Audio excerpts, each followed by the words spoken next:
Bismillahirrahmanirrahim. Dibuka kitabnya hadis ke-13.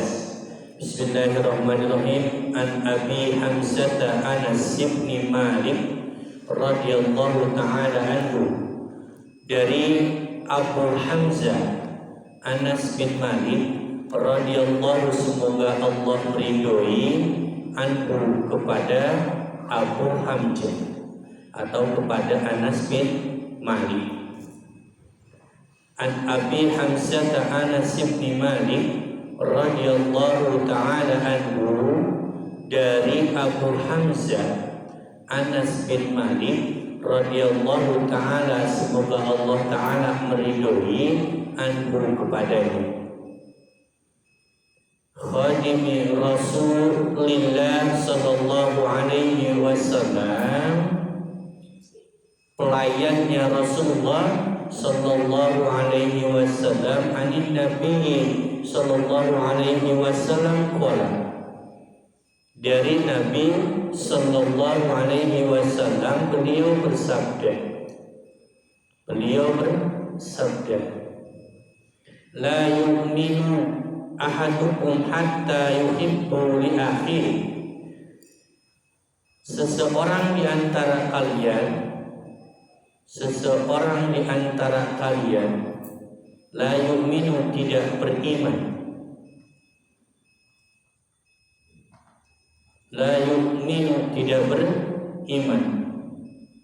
Kalau diartikan secara harfiah, la yu'minu, tidak beriman, ahadukum, di antara kalian, hatta yuhibba, sehingga dia mencintai, li akhihi, untuk saudaranya.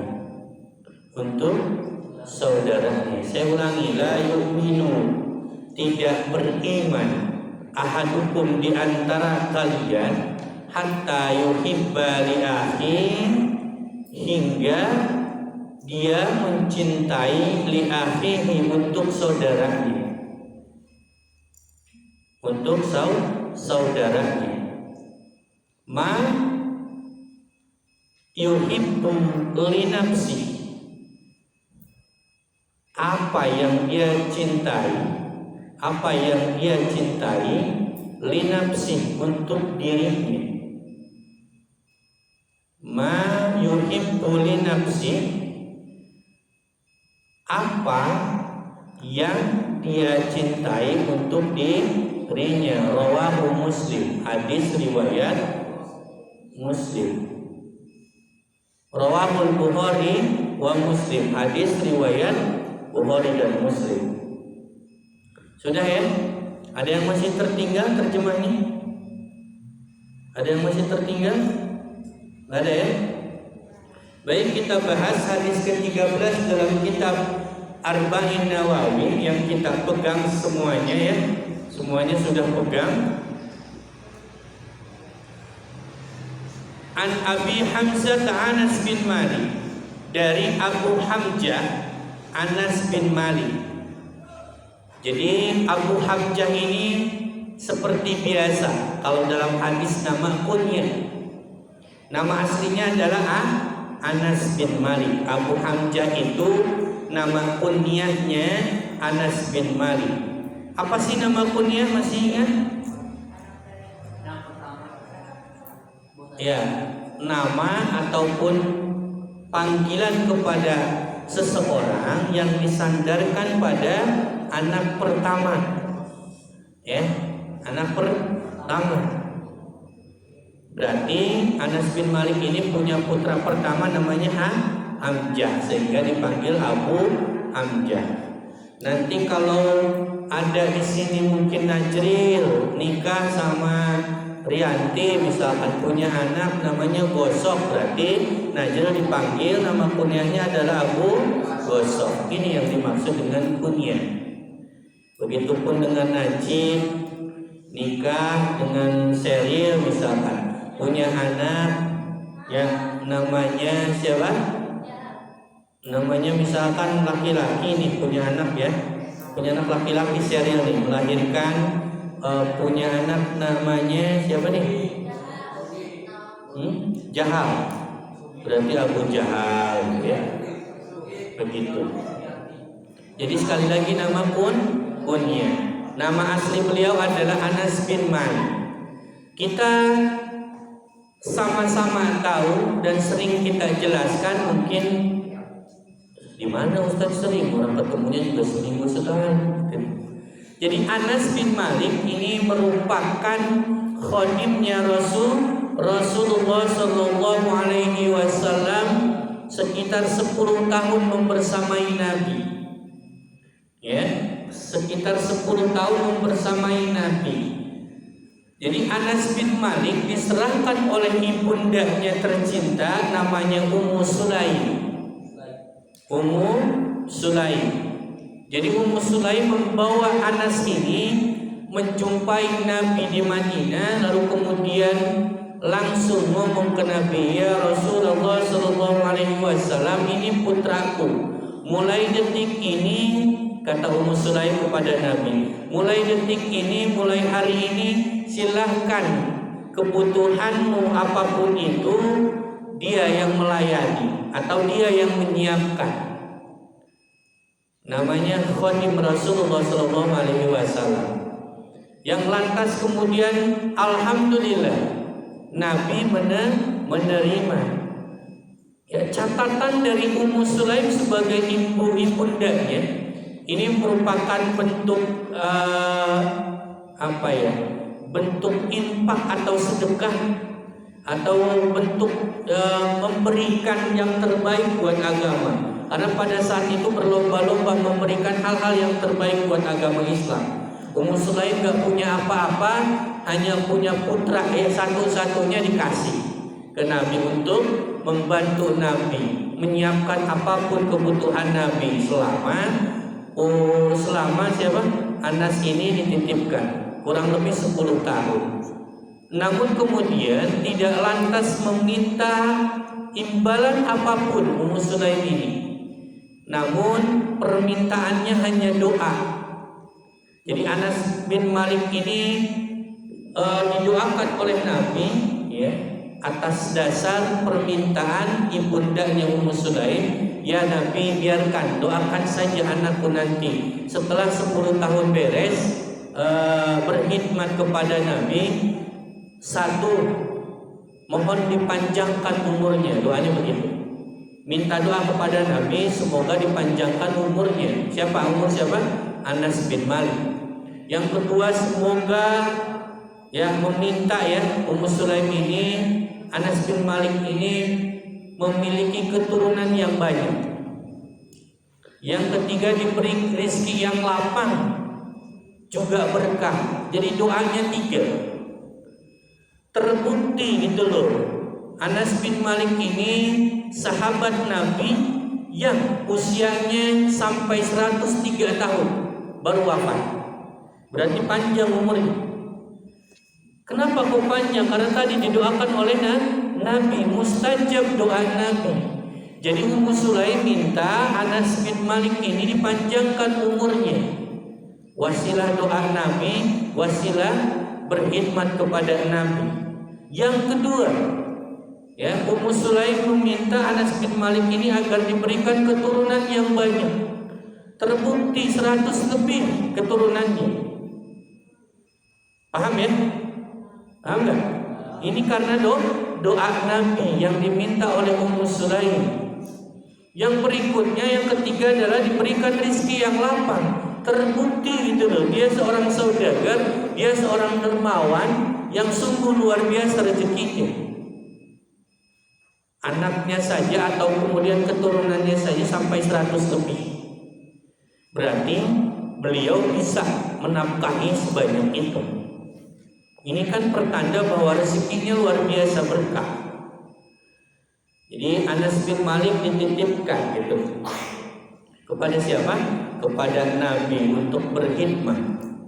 Dan terbukti Anas bin Malik ini banyak meriwayatkan hadis gitu. Berada di urutan berapa? Yang paling banyak meriwayatkan hadis pertama adalah Abu Hurairah. Yang kedua adalah Abdullah bin Umar. Yang ketiga Anas bin Malik. Berarti Anas bin Malik atau Abu Hamzah ini mendapati posisi atau urutan ketiga sebanyak 2282. 6, mohon maaf salah sedikit terlampau. Bahaya dan salah sedikit juga ya. 2286 hadis.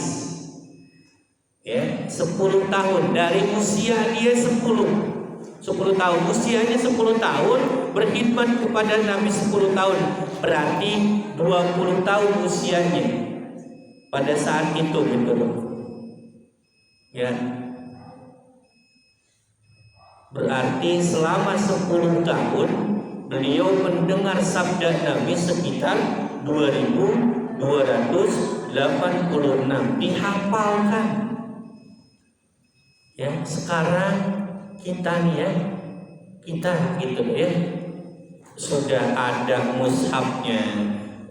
Kalau Al-Quran ya, hadis sudah ada kitabnya, sudah ada sakalnya, tinggal ngapalin, tapi sulitnya minta ampun. Sudah ada kitabnya, warnanya juga sekarang mangga bingung, nggak kuning, putih, bikin cerah lah kena mata.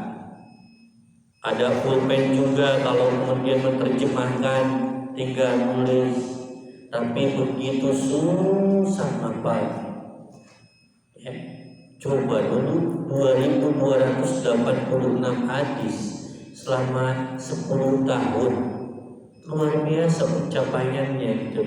Apalagi Abu Hurairah itu 5374 hadis hanya dalam kurun waktu 3 tahun. Ada juga di kisah lain ternyata 4 tahun. Yang terlepas itu 2 atau 3 atau 4 tahun, namun beliau sungguh luar biasa. Ya, kedekatan dengan Nabi luar biasa. Semua sabda Nabi dia lahap gitu loh. Kenapa kok Anas bin Malik yang 10 tahun hanya 2282? Ya, karena kebersamaannya berbeda, mungkin intensitasnya dengan Abu Hurairah. Kalau Anas bin Malik usianya waktu itu baru 10 tahun, jadi wajar, masih belajar dan lain sebagainya. Yang lantas sekarang kita, antum semua usianya udah lebih dari 10 tahun. Ada yang 18 tahun? Paling banter 16 ya? Standar 18, 16. Udah berapa hadis yang dihafal? Ada 2 kali bisa 3, 4, 10, tapi gak pede gitu. Ya. PD-nya berapa? Oh ternyata 1. PD-nya berapa? Oh ternyata nolnya 1 hilang. Ya. Jadi inilah momentum yang dimana kemudian antum semuanya harus menghafal. Karena nanti usianya lebih tambah usia, lebih tambah umur, lebih sulit lagi ngapal. Gitu loh ya. Jadi belajar itu di usia yang ya beginilah. Ya, belajar di waktu kecil seperti apa? Mengukir di atas batu. Kalau sudah dewasa mengukirnya di atas air, karena ngelukis air gimana gitu loh. Menggambar di atas air. Sudah begini inilah berubahlah ya.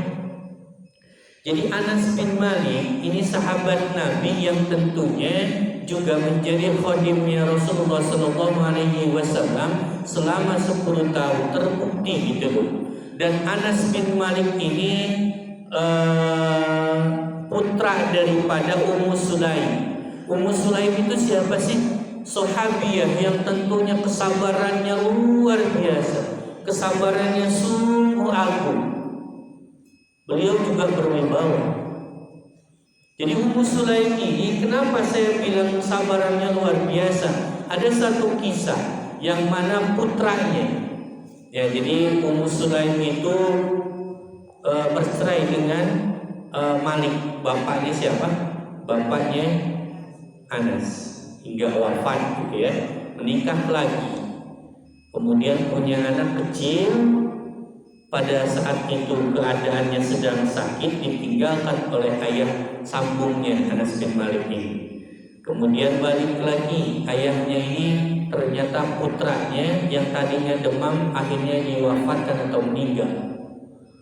Lalu lantas kemudian ketika sang suami datang, kemudian masuk kamar melakukan sesuatu, padahal putranya baru meninggal. Dan memang Ummu Sulaim tidak menginformasikan, tidak memberitahu gitu. Bukan mau maksud mau berbohong atau berbohong sekalipun tidak. Namun semua keluarganya biar aku saja yang menyampaikan. Jadi pas datang, ya bagaimana dengan putra kita? Kata Ummu Sulaim, dia lebih tenang dari keadaan sebelumnya. Jujur sebetulnya itu. Cuman sang suami entah paham atau tidak, ya akhirnya disediakan makan malam. Ya, Ummu Sulaim bahkan berdandan dengan dandanan yang tidak biasa dengan dandan sebelumnya. Berpakaiannya rapi, cantiknya luar biasa untuk sang suami, solehah banget gitu. Padahal putranya baru saja meninggal. Kalau kita ada saudara kita yang meninggal, minimal nangis gitu, boro-boro makan gitu loh, ya, minum juga kayaknya hambar gitu, makan garam rasanya asin, makan gula rasanya manis. Iya Ustaz, pastinya gitu loh. Ya artinya apa gitu loh? Kalau keluarga kita ada yang meninggal, sedihnya luar biasa, tapi Ummu Sulaim masih mampu bersenyum, mampu tersenyum untuk sang suami, bahkan masuk kamar bermalam gitu loh. Artinya apa? Ya, saya nggak usah ngomong ya apakah itu. Yang jelas terjadi hal-hal yang diinginkan. Terjadi hal-hal yang diinginkan. Hingga akhirnya setelah selesai melakukan hubungan seperti itu, akhirnya bertanya, kemana putra kita? Aku tadi sudah kasih tahu gitu, kasarnya begitu. Baru tuh mengadukan kepada Nabi, sang suami mengadukan kepada Nabi pagi-paginya, pagi harinya. Kemudian Nabi tersenyum dan kemudian malah mendoakan agar kemudian diganti oleh Allah Subhanahu wa taala. Terbukti gak nunggu lama. Yang istrinya hamil lagi. Padahal berhubungannya baru semalam gitu. Serius, ini mujizat Nabi gitu loh. Doa Nabi. Kalau berbicara logika ya mungkin tersenyum ketawa kayak tadi gitu loh. Nah, kenapa kemudian saya ceritakan? Karena Ummu Sulaim ini betul-betul kesabarannya luar biasa.